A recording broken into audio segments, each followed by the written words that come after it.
श्रीमद् भागवत गीता के इस एपिसोड में आप सभी का स्वागत है। नेतृत्व का भय।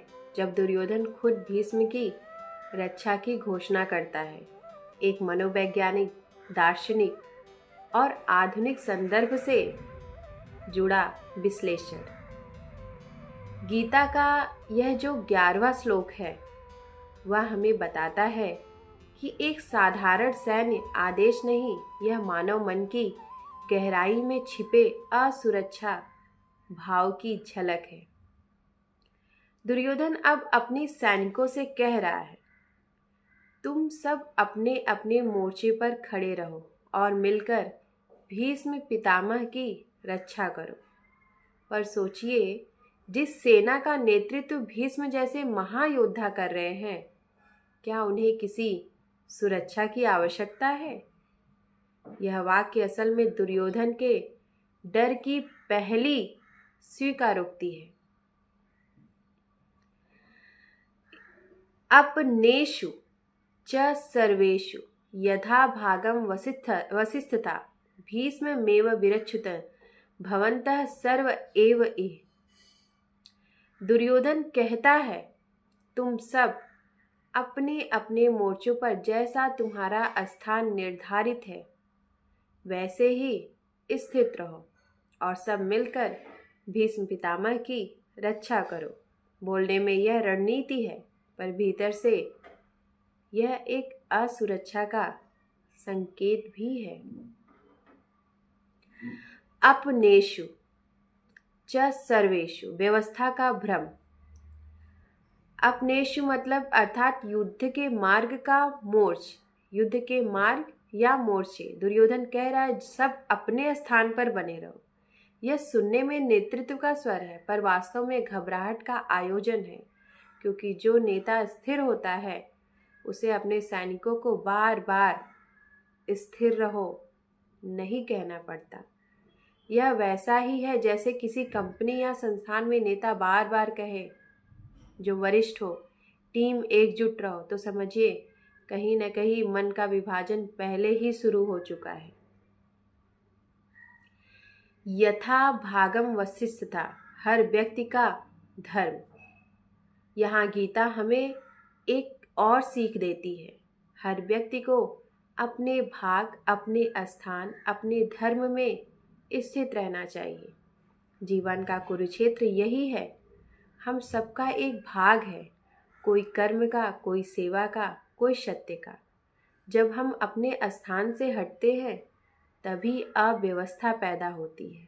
दुर्योधन का यह वाक्य युद्ध की नहीं, जीवन की शर्त बन जाता है। अपने धर्म स्थान में टिके रहो। भीष्म मेवा विरच्युत, सुरक्षा की विडंबना। अब सबसे महत्वपूर्ण शब्द भीष्म मेवा विरच्यंतु, सब मिलकर भीष्म की रक्षा करो। यहाँ मनोवैज्ञानिक स्तर पर दो बातें हैं। दुर्योधन की भयग्रस्तता, डर। भीष्म का नाम लेकर वह अपने मन को भरोसा दिला रहा है कि अगर भीष्म है तो विजय सुनिश्चित है, पर तुरंत बात कह देता है, भीष्म की रक्षा करो। यह नेतृत्व का आत्म विरोधाभास है।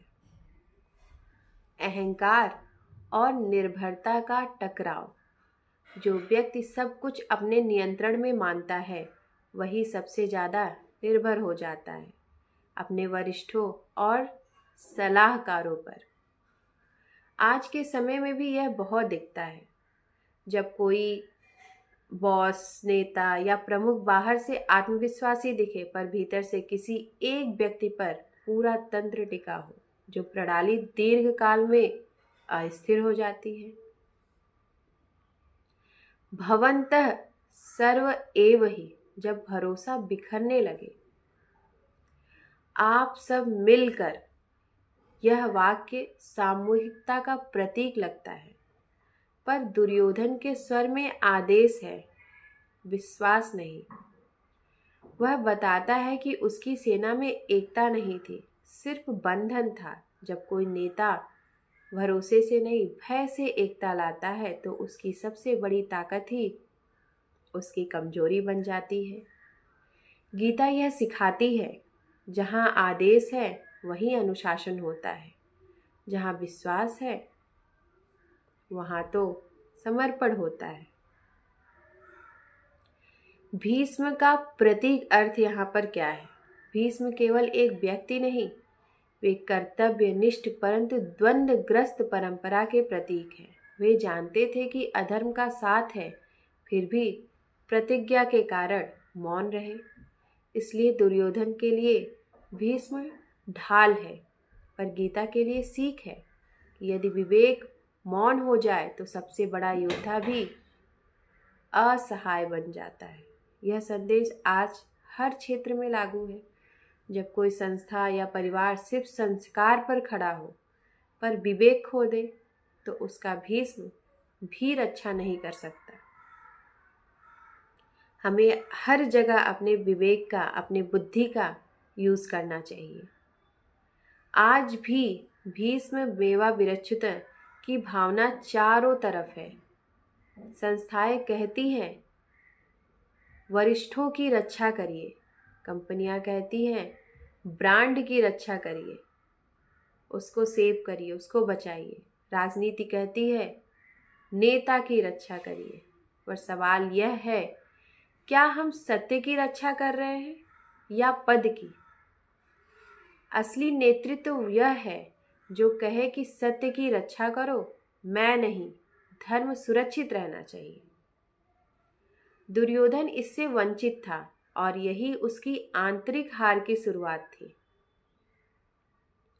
क्योंकि उसके अंदर का डर दिखा रहा था कि वो अधर्म के साथ है। भय और नेतृत्व